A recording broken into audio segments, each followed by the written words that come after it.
आत्मकथ्य। ये बात है जब हमारे लेखक जयशंकर प्रसाद जी द्वारा लिखित नाटक स्कंदगुप्त बहुत वायरल हुआ, जिसके बाद लोगों ने जयशंकर प्रसाद जी से अपनी आत्मकथा लिखने का आग्रह किया। लेकिन जयशंकर प्रसाद जी हमेशा मना कर दिया करते थे। उनका मानना था, मेरी जिंदगी तो दुखों से भरी हुई है, मैं जो बनना चाहता था वो मैं कभी बन ना सका। जिसे बहुत प्यार किया, जिसे मैं पाना चाहता था, जिसे अपना बनाना चाहता था, उसे मैं चाह कर भी कभी पा ना सका, कभी अपना बना ना सका। इन सारे दुखों को मैं भला कैसे लिख दूं?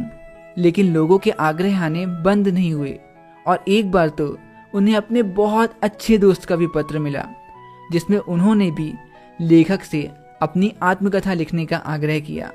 जिसके बाद लेखक जयशंकर प्रसाद जी अपने उस मित्र और हम सभी को अपनी आत्मकथा ना लिखने का कारण बताते हुए इस कविता को लिखते हैं, जिसका नाम है आत्मकथ्य। हमारी इस कविता में टोटल 3 स्टैंजास हैं, जिन्हें हम पहले तो एनिमेशंस के साथ बहुत अच्छे से समझेंगे and then word by word पूरे स्टैंजा को पढ़ेंगे। तो हमारे पहले स्टैंजा की पहली 2 पंक्तियों में कवि अपने दोस्त से कहते हैं, आज जब तुम्हारे कहने से मैं अपनी आत्मकथा के बारे में सोच रहा था, तो एक एक करके मेरे जीवन के सारे दुख, सारे दर्द मेरे सामने आने लगे। मैं तुम्हें अपने जीवन की भला क्या कहानी बताऊं? मेरा जीवन तो सिर्फ दुखों से भरा रहा। इन्हीं बातों को कवि जयशंकर प्रसाद जी लिखते हुए कहते हैं, मधुप गुनगुना कर कह जाता है कौन कहानी यह अपनी। मधुप मतलब होता है भंवरा, मतलब आज मेरा मन किसी भंवरे की तरह मेरी अतीत की कहानियों को याद करते हुए गुनगुना रहा है। मुरझा कर गिर रही पत्तियां देखो कितनी आज घनी। मतलब कि जिस प्रकार एक हरे भरे पेड़ से धीरे धीरे सारी पत्तियां मुरझा कर गिर जाती हैं, ठीक उसी प्रकार मेरी जिंदगी जो कभी किसी हरे भरे पेड़ की तरह खुशियों से भरी हुई थी, आज एक एक करके वो सारी पत्तियां मुरझाकर गिरती जा रही हैं। मतलब मेरा जीवन जो कभी खुशियों से भरा हुआ था, आज उनकी जगह दुख और निराशा ने ले ली है।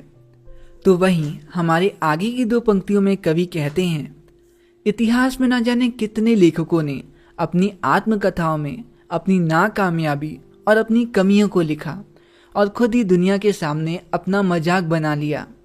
इन्हीं बातों को कवि जयशंकर प्रसाद जी हमारे आगे की पंक्तियों में लिखते हुए कहते हैं, इस गंभीर अनंत नीलिमा में असंख्य जीवन इतिहास।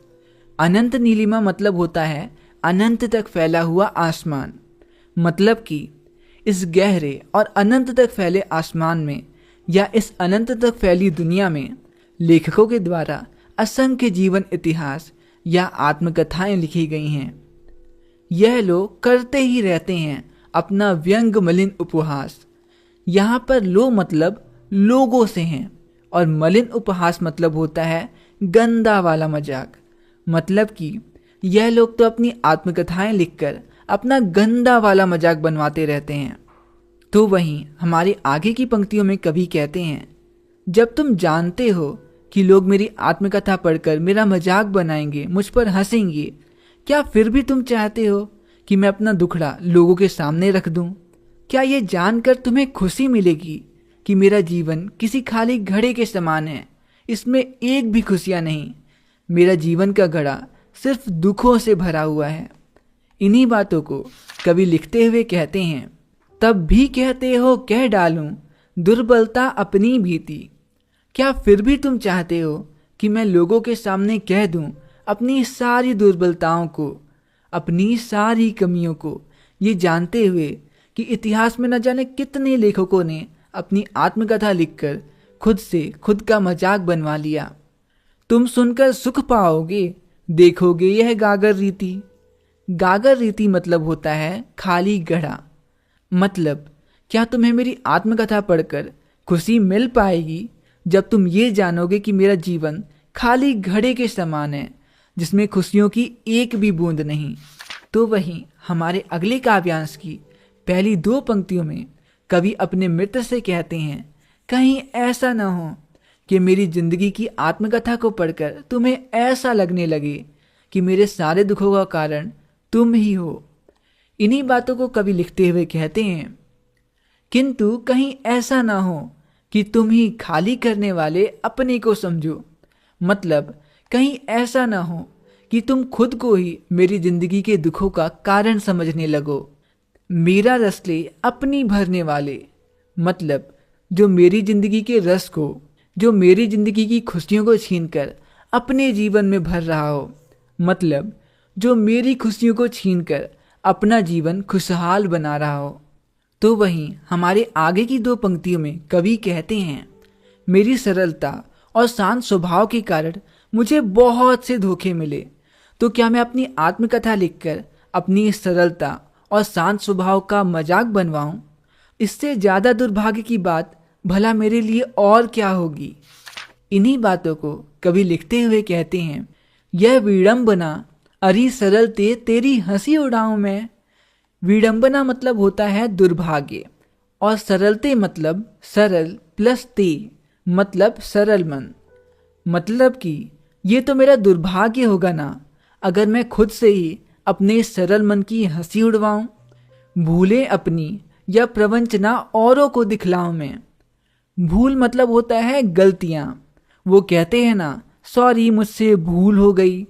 और प्रवंचना मतलब होता है धोखा या छल कपट। मतलब कि कैसे मैं अपनी गलतियां और खुद के साथ हुए छल कपट को दूसरों को दिखा दूं अपनी इस आत्मकथा के माध्यम से।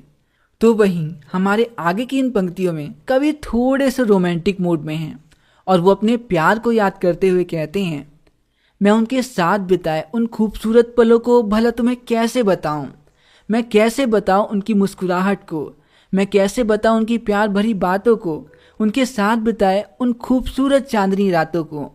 इन्हीं बातों को कवि आगे लिखते हुए कहते हैं, उज्जवल गाथा कैसे गाऊं मधुर चांदनी रातों की। उज्जवल मतलब होता है खुशियों से भरी हुई, और गाथा मतलब कहानी। मतलब उनके साथ बिताई उन मीठी मीठी चांदनी रातों की खूबसूरत कहानियां मैं तुम्हें भला कैसे बताऊं।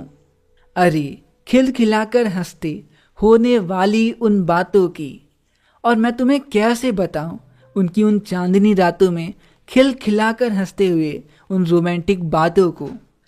आगे की लाइनों में कवि बताते हैं, जिन्हें मैं बहुत प्यार करता था, जिन्हें मैं पाना चाहता था, जिन्हें हमेशा के लिए अपना बनाना चाहता था, वो मुझे आधे सफ़र में ही अकेले छोड़कर चली गई। ये कहानी मैं कैसे सुनाऊंगा तुम्हें। इन्हीं बातों को कवि आगे लिखते हुए कहते हैं, मिला कहाँ वो सुख जिसका मैं स्वप्न देखकर जाग गया। मतलब मुझे वो सुख, वो खुशियाँ कहाँ मिल पाईं जिन्हें पाने का ख्वाब मैं कभी देखा करता था। आलिंगन में आते आते मुस्कुरा कर जो भाग गया। आलिंगन में मतलब बाहों में, और मुस्कुरा कर मतलब मुस्कुरा कर। मतलब वो खुशियाँ, वो प्यार जिन्हें मैं पाना चाहता था, जिन्हें मैं अपना बनाना चाहता था, वो मेरी बाहों में बस आते आते अचानक से मुस्कुराकर मुझसे हमेशा के लिए दूर चले गए। और वहीं हमारे तीसरे और आखिरी काव्यांश की पहली दो पंक्तियों में कवि अपने प्यार की सुंदरता का वर्णन करते हुए कहते हैं, जब भी मैं सुबह सुबह के लाल आसमान को देखता हूँ तो मुझे ऐसा लगता है जैसे ये हल्का हल्का लाल आसमान इस लाल रंग को मेरे प्यार के प्यारे प्यारे लाल गालों से चुराया हो। इन्हीं बातों को कवि लिखते हुए कहते हैं, जिसके अरुण कपोलों की मतवाली सुंदर छाया में। अरुण कपोले मतलब लाल लाल गाल, और मतवाली मतलब होता है मस्त कर देने वाली। मतलब उसके सुंदर सुंदर मस्त कर देने वाले लाल लाल गालों की छाया में ऐसा लगता था मानो अनुरागनी ऊषा लेती है निज सुहाग मधुमाया में। अनुरागनी मतलब होता है प्रेम से भरी हुई, ऊषा मतलब होता है सुबह, और सुहाग से मतलब यहाँ लालिमा या लाल रंग से है। मतलब उनके लाल लाल गालों को देखकर ऐसा लगता था मानो ये प्रेम से भरी हुई सुबह की लालिमा अपना लाल रंग उनके गालों से ही चुराई हो। तो वहीं हमारे आगे की दो पंक्तियों में कवि कहते हैं, उनके साथ बिताए वो खूबसूरत पल ही मेरे जीने का एकमात्र सहारा हैं। मैं उन खूबसूरत पलों की यादें किसी को भी नहीं बताना चाहता, और अगर मैं ऐसा करता भी हूँ तो उनके साथ बिताए सिर्फ खूबसूरत लम्हे नहीं, बल्कि उनके बिना वो दर्द भरी रातें भी मेरे सामने आ जाएंगी, और उन बहुत मुश्किल से भरे घावों को मैं वापस से खुरीदना नहीं चाहता। उसकी स्मृति पाथेय बनी है, थके पथिक की पंथा की। स्मृति मतलब होता है यादें, पाथेय मतलब सहारा, पथिक मतलब पथ पर चलने वाला या फिर यात्री, और पंथा मतलब पथ या रास्ता। मतलब उनकी वो खूबसूरत यादें ही मेरे जीने का एकमात्र सहारा हैं, जो इस थके हुए यात्री को आगे चलते रहने को प्रेरित करती हैं। सीवन को उधेड़ कर देखोगे क्यों मेरी कंथा की। सीवन मतलब होता है सिलाई, उधेड़ना मतलब ताके तोड़ना, और कंथा मतलब होता है कथा या फिर कहानी। मतलब क्या तुम मेरे इन जख्मों के टाकों को उधेड़ कर मेरी दुख भरी कहानी जानना चाहते हो? तो वहीं हमारे आगे की 2 पंक्तियों में कवि कहते हैं, मैं भला अपनी आत्मकथा में लिखूंगा क्या?